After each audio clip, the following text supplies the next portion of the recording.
ఇప్పుడే ఢిల్లీ నుంచి విజయవాడ ఎయిర్పోర్ట్కి వస్తేప్పుడు ఇప్పుడే ప్రెసిడెంట్ కాల్ చేశారు. ప్రవీణ్ పగడ విజయవాడ నుంచి వస్తుండగా బై రోడ్డు కొవ్వూరు దాటిన తరువాత ఆయన్ని చంపేసి యాక్సిడెంట్ గా సృష్టించారని వింటున్నాను. డాక్టర్స్, స్టాఫ్ వినండి, పోలీసులు వినండి, రాజమండ్రి ఎస్పీ వినండి, హోమ్ మినిస్టర్ ఎవరావిడి అనిత, డీజీపీలు వినండి.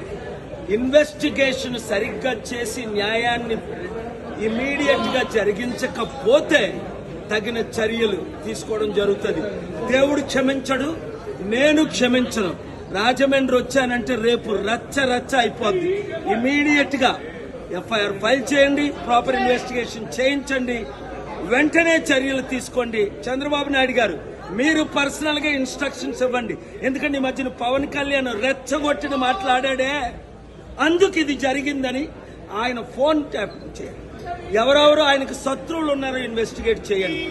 ఇవన్నీ చేసి న్యాయం చేయండి, లేదా చిత్తుగా ఏం చేస్తారో మీకు తెలుసు. Thank you.